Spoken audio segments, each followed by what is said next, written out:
para quem que é a arquitetura e por que ao invés de atender 1% da população, a gente profissional, né, não atende a maioria.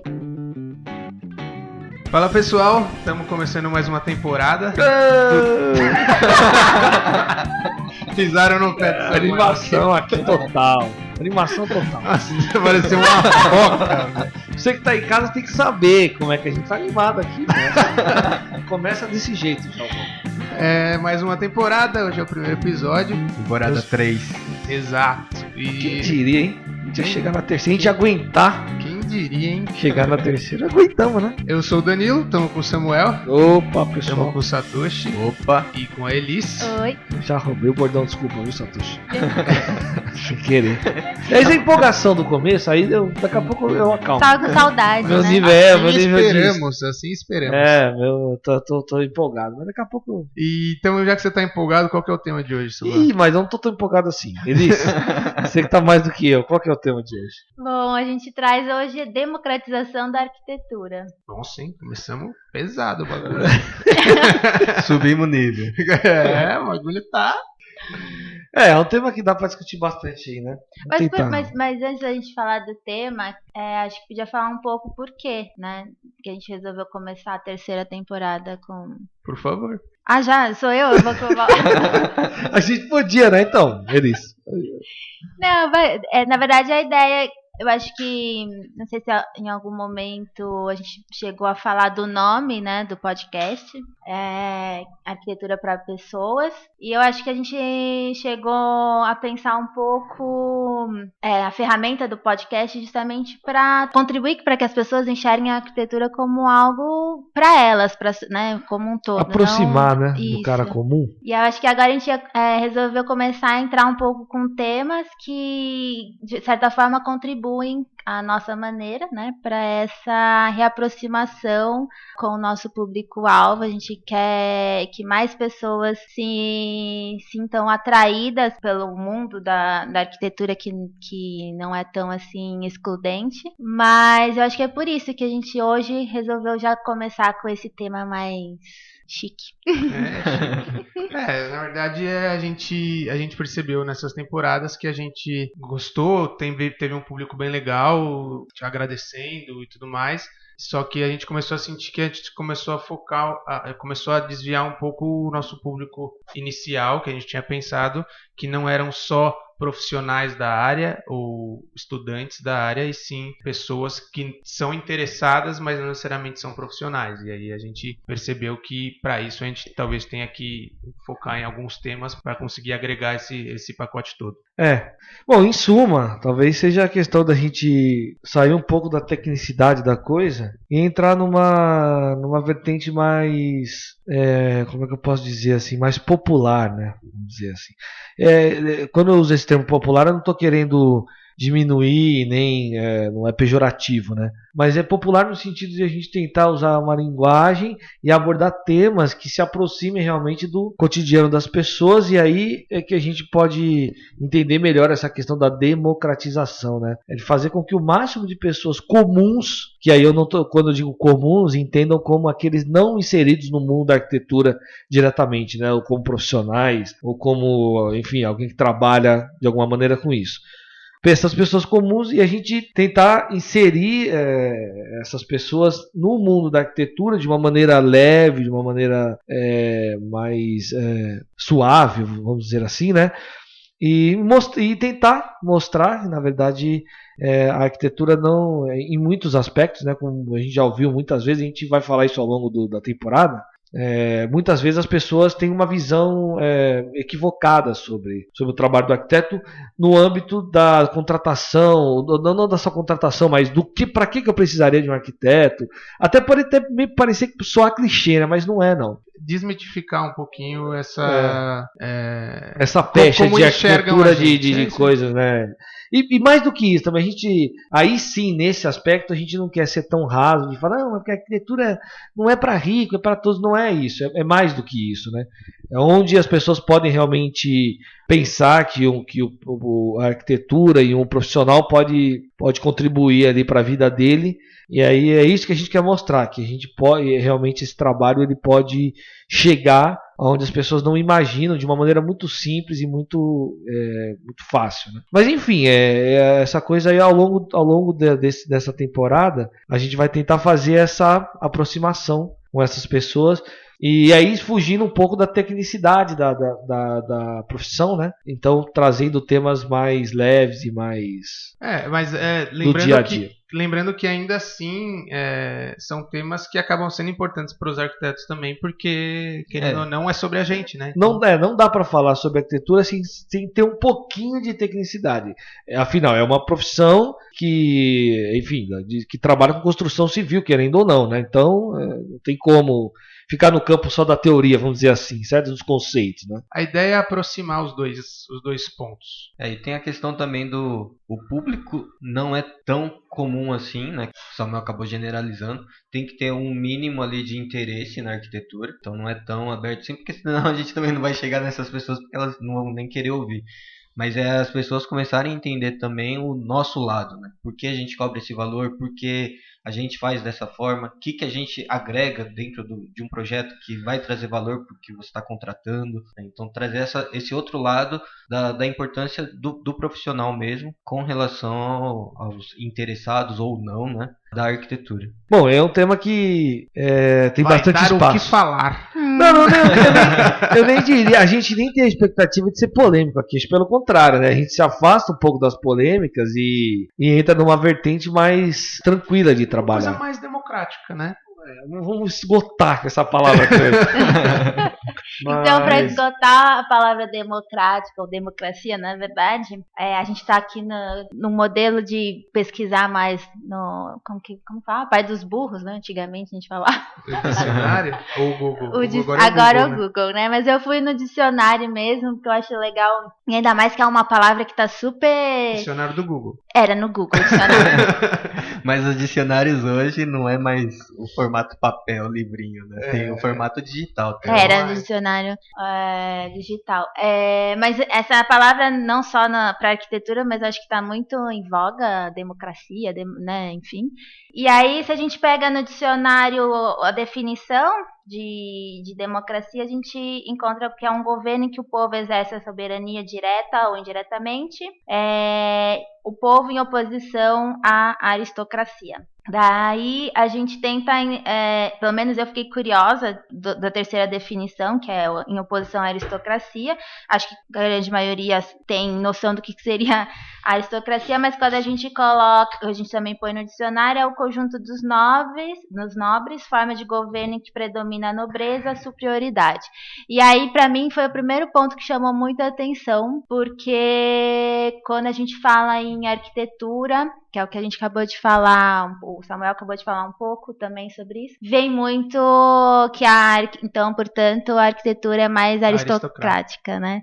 E por quê, né? Por que será? Não estou dizendo aqui que eu tenha a resposta ou que alguém aqui tenha a resposta, não é isso. Mas talvez falta um pouco da gente discutir, a gente como profissional e até com pessoas que são os usuários, que todo mundo é usuário da arquitetura, né? Seja da arquitetura ou do urbanismo. E aí por que então ela acabou tendo esse viés mais para quem... Pro nobre, né? E não para todos. Alguém tem alguma sugestão? A pergunta fica aí para você de casa. Manda mensagem. Não, mas... Temos até amanhã para vocês responderem. Estamos aguardando seus comentários.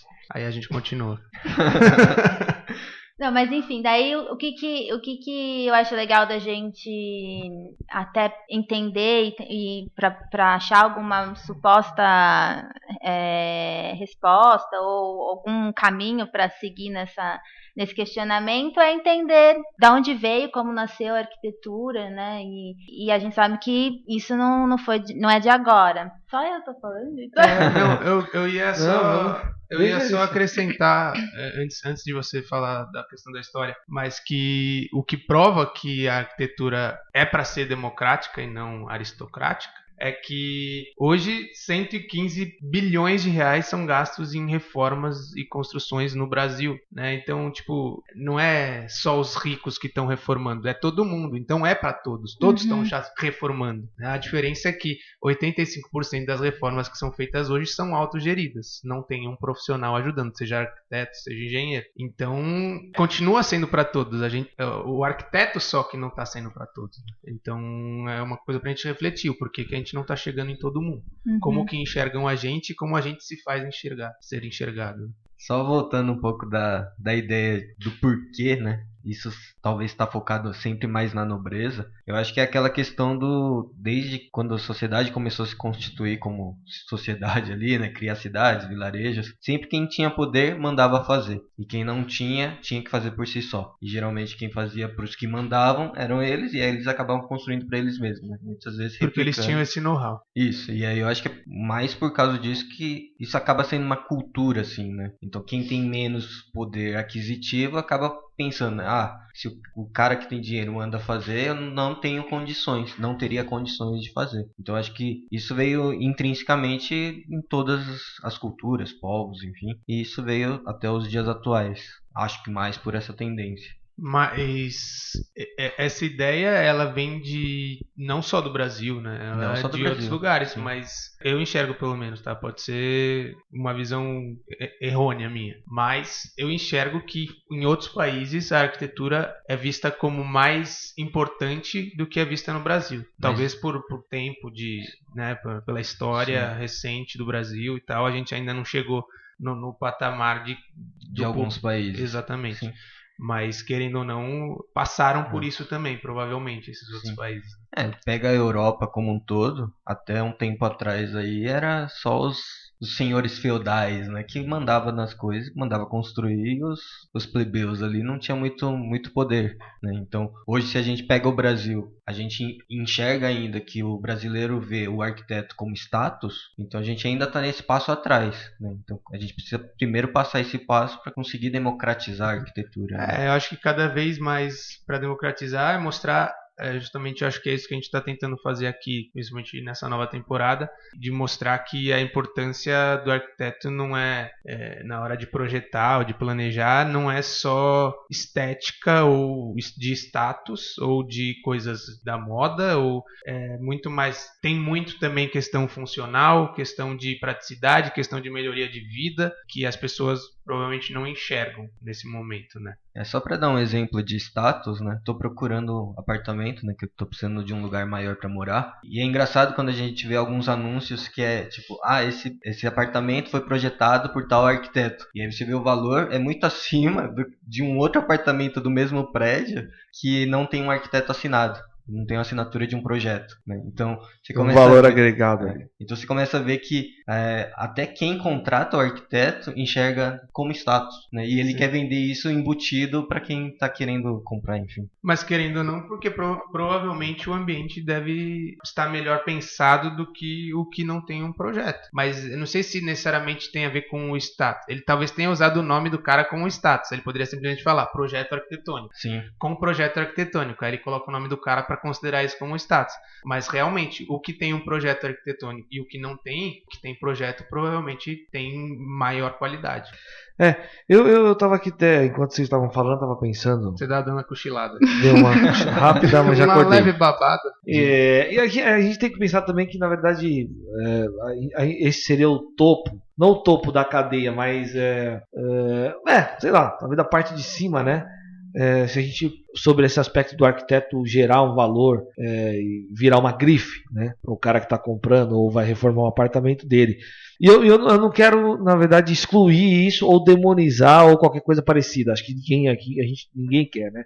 Mas o importante é que a arquitetura ela é isso também. Ela está lá em cima, porém ela tem um monte de outros aspectos que não são vistos, eu diria, né? Eu diria que, eu até voltando um pouco no começo da nossa conversa, né? A arquitetura aristocrática, né? Onde os caras que mandam, que têm o poder de fazer, fazem. E esses sim conseguem usar e desenvolver a arquitetura da maneira como eles querem, né? E as outras pessoas, na verdade, como é que elas resolvem os problemas delas?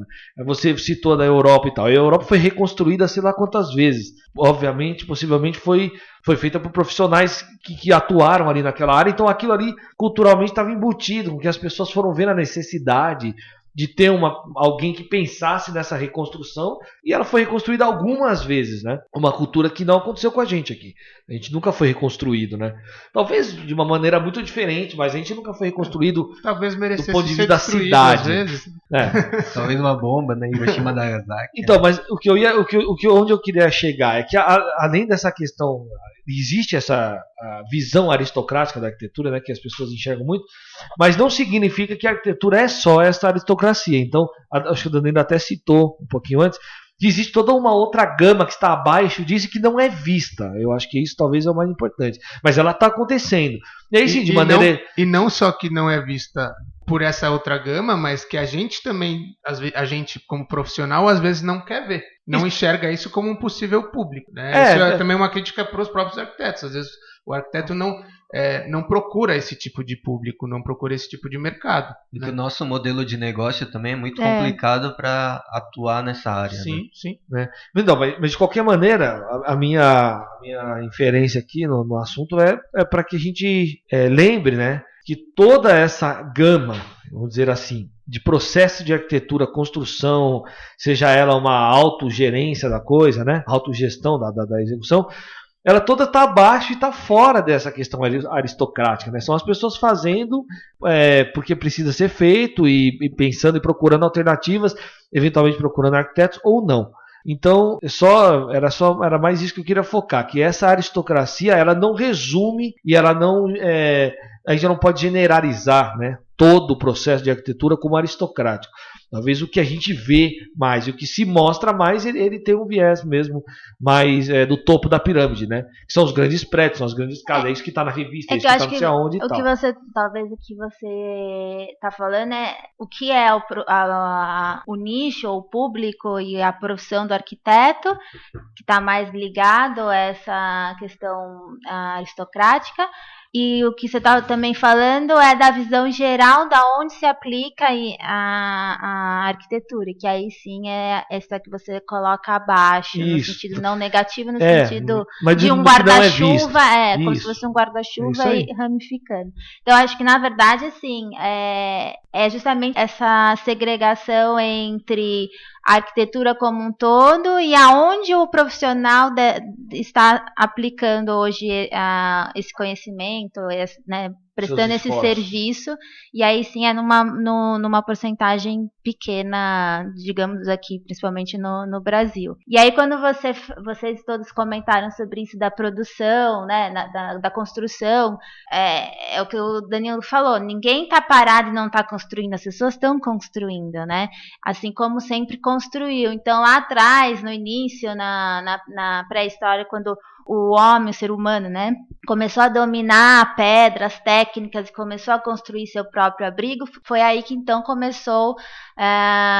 então as técnicas e o desenvolvimento do que seria a arquitetura. E que foi evoluindo e que chegou no momento que a gente pode falar ali no Egito Antigo, em que realmente as pessoas construíam e tudo era voltado para os nobres, né? Os templos, tudo pensando nisso, enquanto que os outros continuavam habitando, né? E aí eles mesmos que faziam as suas casas. Eles faziam para os nobres, então e eles já sabiam fazer, exatamente. Eles faziam para si próprios. Mas o foco era no templo, era, né, nas grandes construções. Depois na Grécia isso deu uma diluída, porque na Grécia a gente tem muito a ideia da cidade, começou a se pensar na arquitetura para a construção desses espaços de comum uso, né, Acrópole, enfim, principalmente pensando já na questão muito linkada na arquitetura com a política. E aí depois na Idade Média se voltou muito ao que o Satoshi tinha comentado, né, aos feudos. Então de novo volta-se ao foco naquela arquitetura para a nobreza, a pirâmide, né? Castelo. Os castelos, né? Não, eu digo a pirâmide como conceito social. Como social. Mas Aquele perdeu a parte do Egito, Eu aí passei. já meteu o Egito no meio, o cara. Egito já tá atrás. Mas o que é interessante da Idade Média é que o conhecimento não estava ainda muito na mão do profissional em si. Todo mundo se conectava com as técnicas e como a mão de obra que produzia era em grande quantidade, né, os escravos e também. Então, isso não estava como se tivesse somente o profissional de arquitetura ali que tinha esse conhecimento. Já no Renascimento, que aí sim começa a se criar uma figura mais consolidada do profissional, onde tem aí o estudo, mescla o estudo da arte com a técnica, e aí o profissional de arquitetura começa a se destacar como um profissional mesmo, né, e detentor desse conhecimento e tudo mais. Enfim, eu acho que o olhar para o profissional, a partir daí que começa a ter esse destaque de ser para poucos, porque por justamente ele começar a deter esse conhecimento, essa especialização, né, faz com que ele comece a valorizar também aquilo que ele faz e ele começa a querer também cobrar. Não sei, começa a justamente não ser todo mundo que consegue acessar esse tipo de aí a gente vê o resultado que é o quê? De novo, aí esse profissional ele vai fazer, que nem lá na própria Itália, as igrejas, né, em Florença, enfim, de novo começa a focar em produzir esses produtos finais de grande escala. Ninguém falava em produção, adaptação, que aí vem à tona na época do modernismo com a Bauhaus, que aí começa a se diluir mais a arquitetura no sentido de novo, residência do viver, né? Então que aí o profissional vai construir desde a maçaneta, vai pensar desde a maçaneta até a cidade, né? Mas aí, ao mesmo tempo, o profissional ele vai cada vez mais se especializando, que é bom, né? Vai adquirindo mais conhecimento. No próprio modernismo, as técnicas de construção vão se aprimorando. Mas é como se ele fosse ganhando status de intelectualidade, que de novo vai se afastando do cidadão comum, que é seu usuário também, a não ser nas cidades, porque o foco tem o foco na Europa agora falando, né? Mais especificamente onde nasceu a Bauhaus, lá na Alemanha, tem essa visão da cidade, dessa visão do profissional para servir o cidadão no sentido da funcionalidade das suas residências e da cidade como um todo, né? A palavra funcionalidade é muito forte para o modernismo. Só que aí quando chega no Brasil, que é aqui no Brasil onde a gente tem o nosso auge da arquitetura, que é com o modernismo, com Lúcio Costa, Oscar Niemeyer e tal, isso não, né, aí já é uma opinião minha, não chega com tanta força no pensar no todo, né? Se a gente vê a figura do próprio Oscar Niemeyer, que todo mundo aqui no Brasil, acho que já ouviu falar alguma vez, né?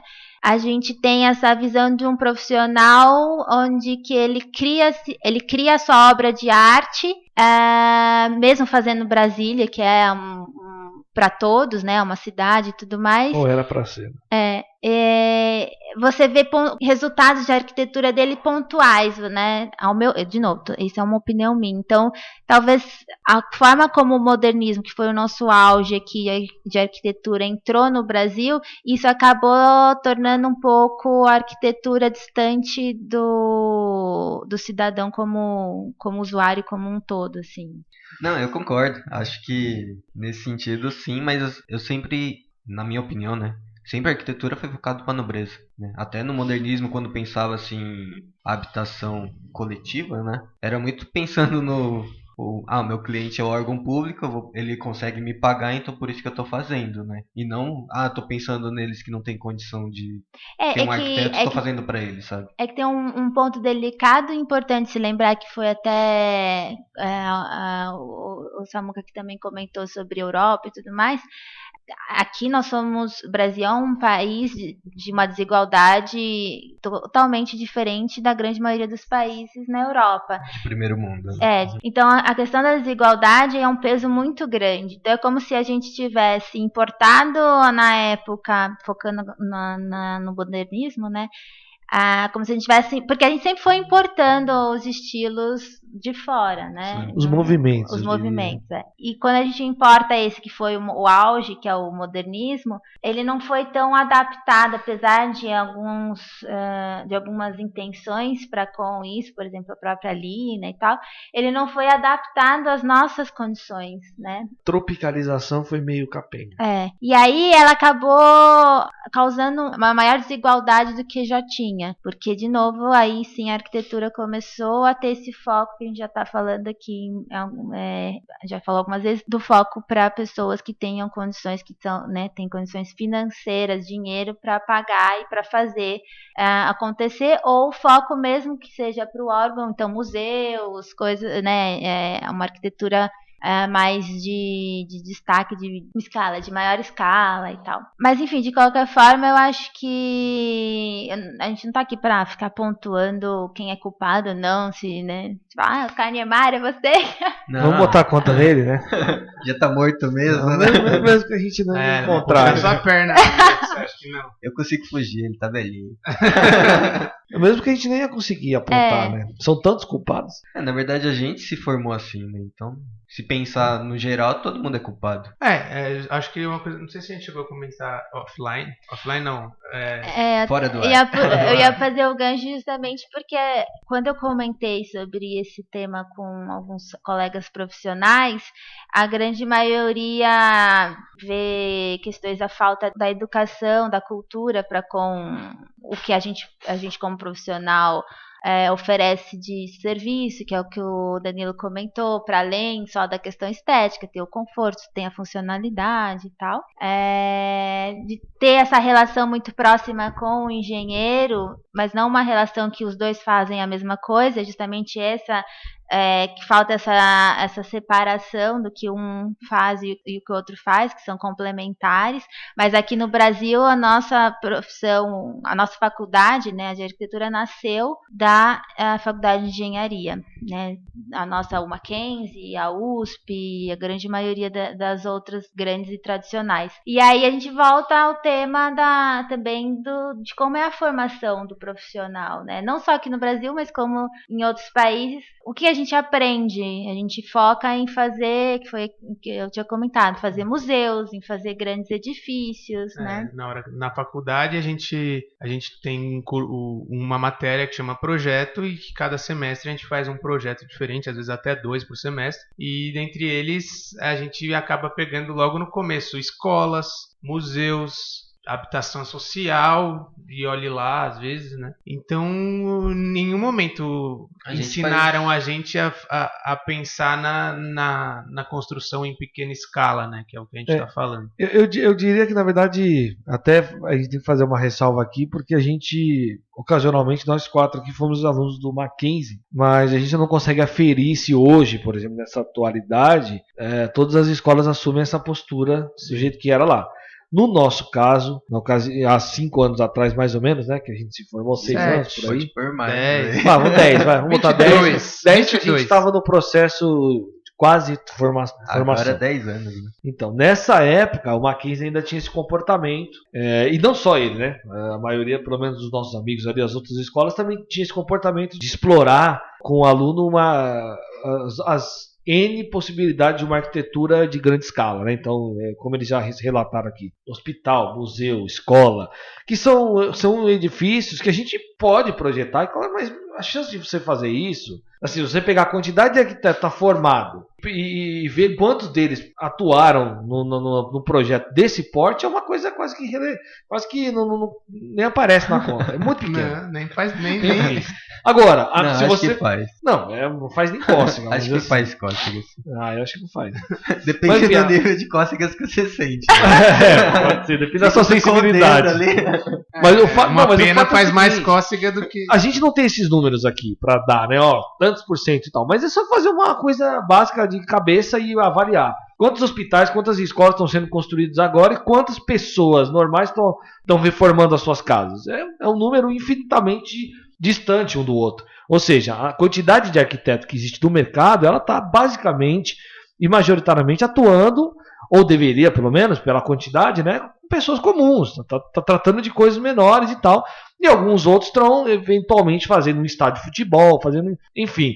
O fato é que, de novo, fazendo a ressalva aqui, quando a gente estudou no Mackenzie, a gente foi ali levado, né, ou instruído a pensar nessa escala maior, a projetar coisas desse porte e tal. E quando você cai no mercado, a realidade é outra. A gente até falou disso aqui em outros podcasts, né?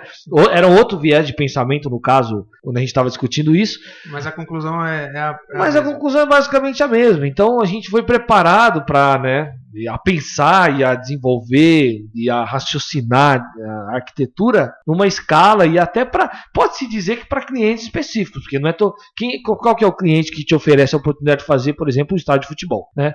Ou é uma grande empresa, um grande conglomerado, ou é o Estado. Então esses caras são essa ponte da pirâmide, essa ponta da pirâmide, que trata-se dessa aristocracia que a gente estava falando em certa medida, né? Mas, enfim, eu queria chegar no seguinte, só para a gente fazer essa distinção, né, em que eu não sei como é que estão a formação hoje das faculdades aí de arquitetura, se eles estão tentando trazer um pouco mais para a realidade das pessoas, né, uma coisa mais palpável, como tratar com o cliente diretamente, uma coisa mais simples, a reforma do apartamento da casa dele e tal, que é uma coisa que a gente acaba aprendendo na vida ali, como profissional, né? É uma das primeiras coisas que a gente se vira. É engraçado você falando, eu lembrei na hora, tipo, logo quando você se forma, você pega um projeto e você tem que pensar num detalhe do forro, no encaixe com a laje, e o detalhe que a gente aprendia na faculdade, no projeto, era tipo um detalhe do caixão perdido, sabe? Tipo, até o detalhe são escalas diferentes. O que é, né? O caixão perdido?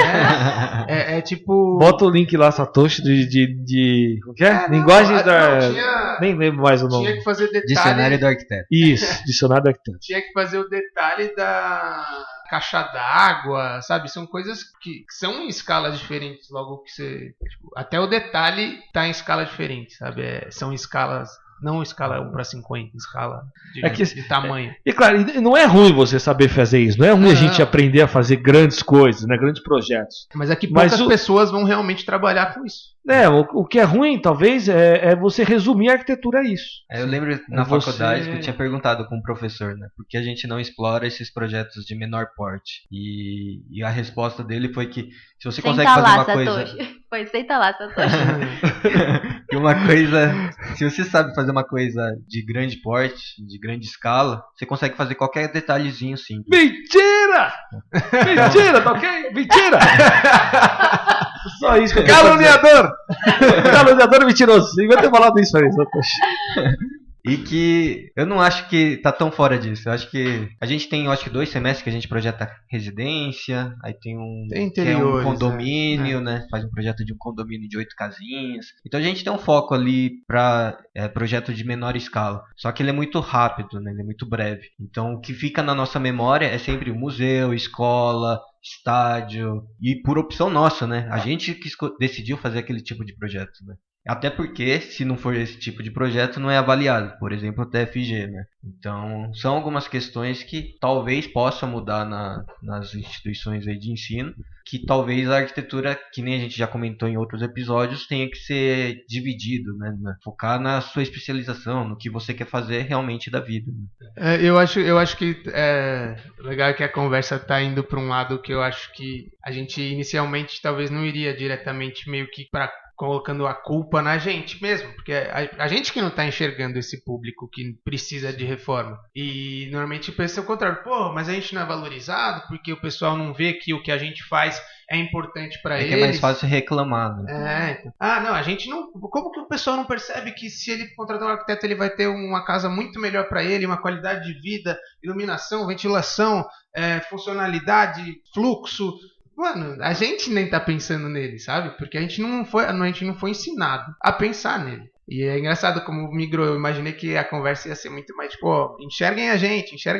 Não, a gente que enxerga. Tanto que esses projetos não é social, né? Mas são projetos empresas, né? Tipo Mora Digna, que a ideia é meio que democratizar a arquitetura. Na verdade surgiu porque ele é um morador da comunidade, né? E não porque alguém estudou na faculdade e falou, nossa, aqui é onde eles estão precisando, sabe? Sim. E aí foi pra lá.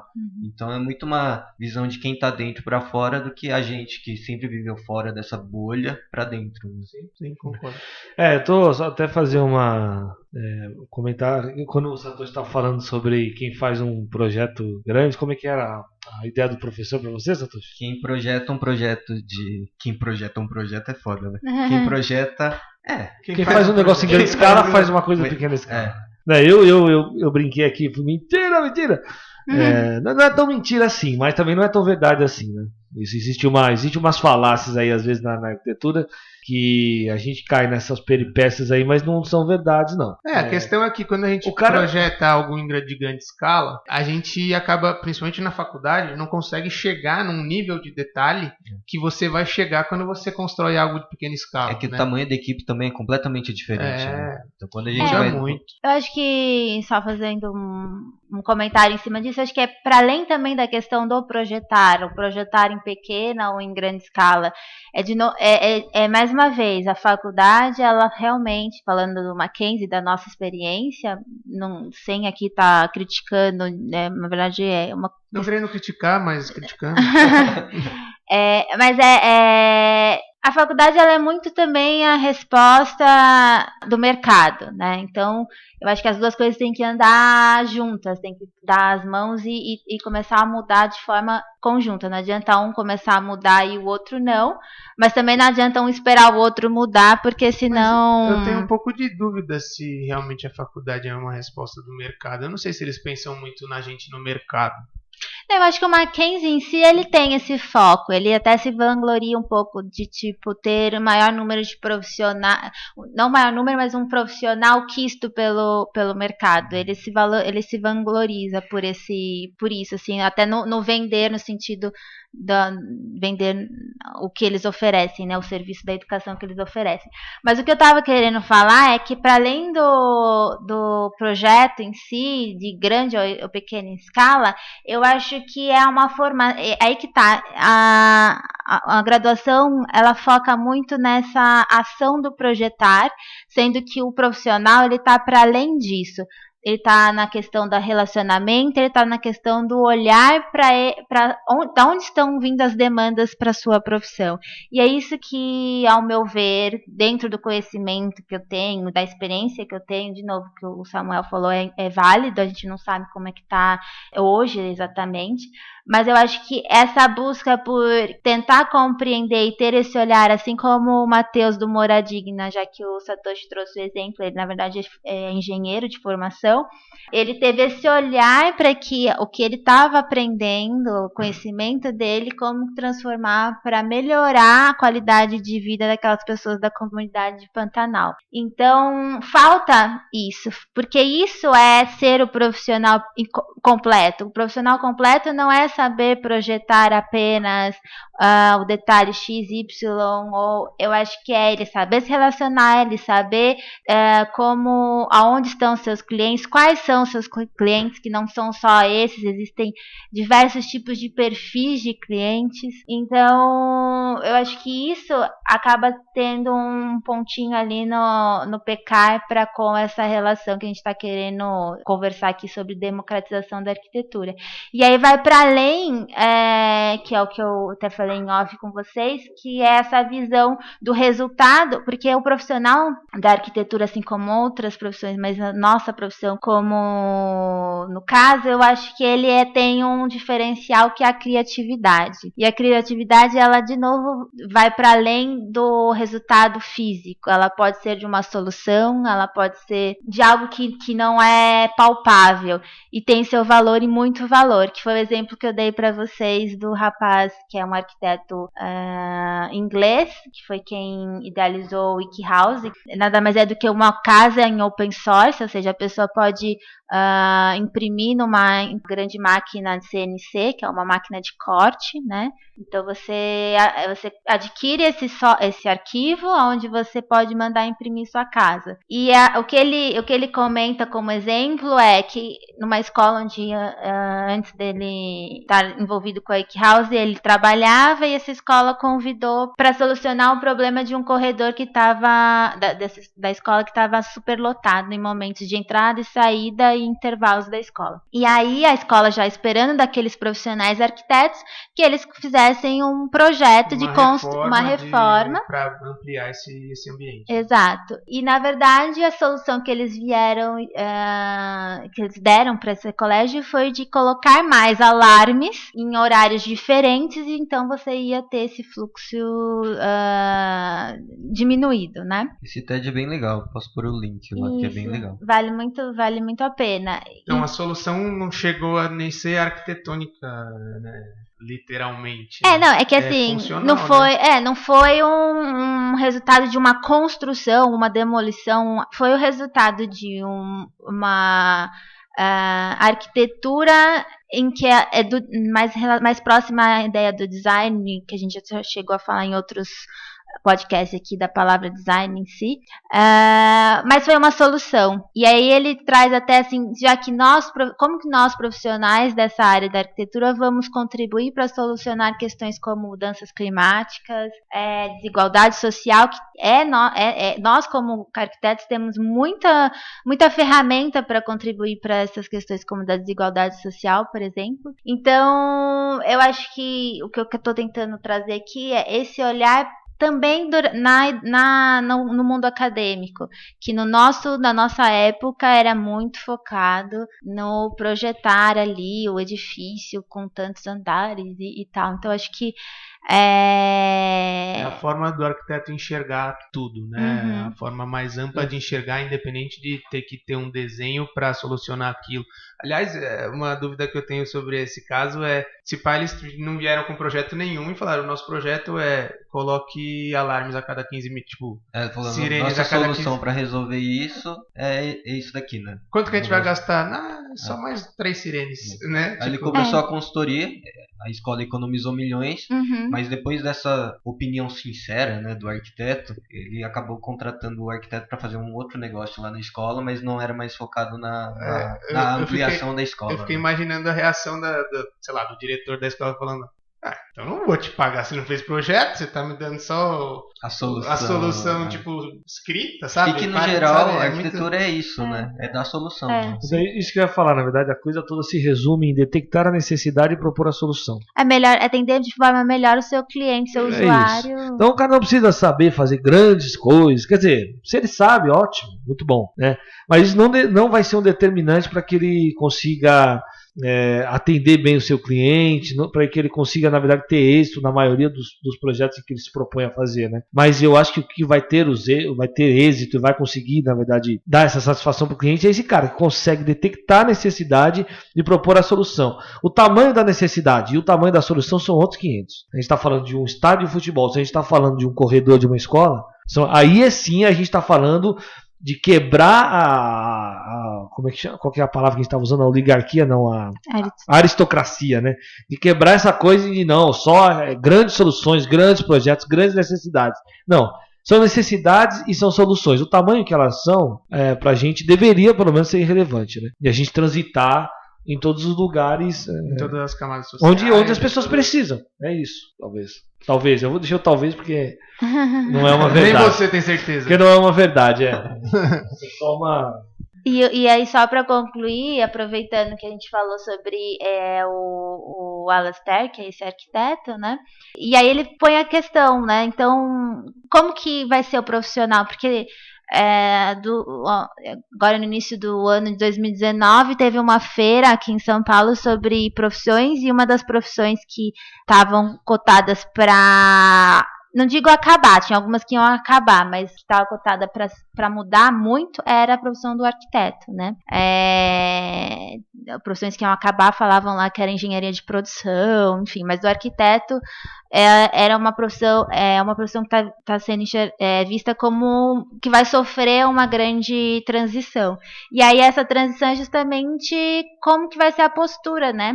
Postura não, mas o que o profissional vai oferecer. E é o que o Alastair fala, ele acredita que é esse olhar de como oferecer a ferramenta e as condições para que a própria pessoa, por isso que o Eikhaus, ele criou o Eikhaus, né, faça a sua casa. Então, assim, ele tem esse modelo que é replicável, qualquer pessoa, segundo ele, pode construir. Aqui no Brasil, fizeram numa comunidade no Rio de Janeiro, eu só não lembro se foi na Rocinha exatamente. Mas qualquer pessoa pode construir, e dali a pessoa vai ter a sua liberdade de pintar da cor que quiser e ir aprimorando da forma que quiser. Dar a sua cara que é esse mundo do open design que tem surgido, seja na construção de uma casa, como nos móveis, né, Open Desk e outros aí. Então, ele coloca dessa forma, em como que nós, profissionais, vamos estar atuando daqui para frente, já que a gente necessita, né, focar nesse público que também precisa do nosso serviço, seja na arquitetura, no urbanismo, enfim. E então, como que é oferecida? Uma forma mais de um facilitador do que apenas um detetor do conhecimento único, exclusivamente, e aí sim isso torna um serviço mais caro, né? A detecção de uma necessidade e a proposição de uma solução. Isso. Me parece ser bem simplificada e eficaz. E aí isso mostra também, deixa as pessoas entenderem que ter esse profissional é mais acessível, né?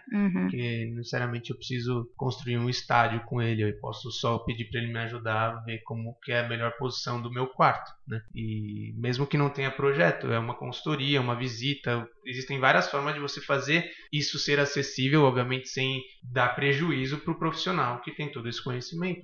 Então existem várias formas de entrega. A gente aprende muito na faculdade que o que a gente tem que produzir é desde um estudo preliminar até um executivo detalhado e tal. E é isso que faz também a gente, como profissional, mas enxergar que o nosso trabalho, sim, ele toma muito tempo, sim, ele é caro. Sim, quando você faz esse pacote completo. Agora, como que você faz isso ser acessível? Você pode fazer pedaços desse trabalho, desse processo inteiro, que já é um grande passo para muita gente que não tem acesso a isso, né? Então, só uma consultoria, só um estudo preliminar, várias formas para você justamente diminuir o seu trabalho e ele continuar sendo você conseguir ganhar dinheiro com isso, obviamente, porque também na profissão a gente precisa disso, mas você começa a achar também pessoas, mostrar para as pessoas que elas precisam do nosso serviço, né? E aí não acaba até entrando num outro assunto que não fica aquela necessidade, a contratação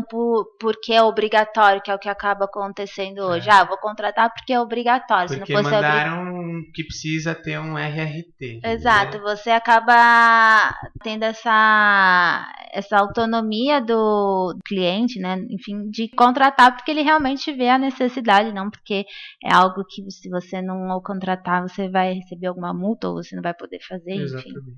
E é isso, e aí com isso a gente começa, acho que a gente explica qual que é a nossa ideia dessa temporada, que é justamente começar a juntar mais esses dois públicos, o profissional e todos os possíveis públicos que se interessem na contratação ou no tema arquitetura, né? Bom, mas acho que por hoje foi isso aí, pessoal. Deu pra vocês entenderem mais ou menos qual que vai ser o nosso caminho aí nessa próxima temporada, né? Nessa temporada, na verdade, na próxima não. Nessa temporada de 2019, né? Isso, 2019. A gente vai tentar seguir um caminho mais dessa aproximação aí com vocês. É isso. Então, contatos, temos o e-mail podcast.arc2p@gmail.com ou no Facebook arc2p ou no Instagram podcast_arc2p.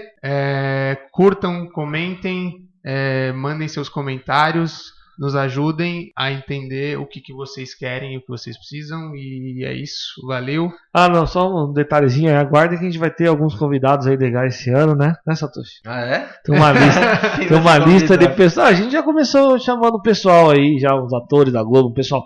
Eles não responderam ainda. Mas a gente vai ter, mas é a verdade. A gente vai chamar uma galera para discutir com a gente aqui, dependendo do tema, né? Só essa lembrança aí, porque eu acho que o pessoal gosta, né? Lembrando que talvez não seja arquiteto também. Isso, vai ser gente. A gente vai gente ser bem eclético. Gente como a gente. Eventualmente vai ser minha tia, vai ter que, sei lá.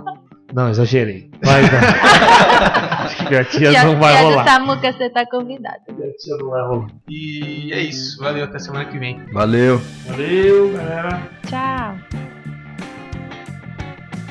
Hoje foi uma conversa mais. Era pra ser até leve, mas foi meio densa, né? A gente falou de algumas coisas. Ou não, acho que não.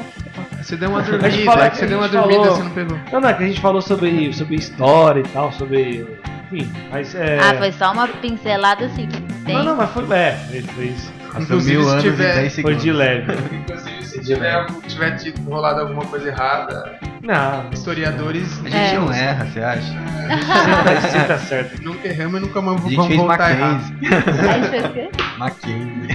Já começamos errando aí. Não, brincadeira.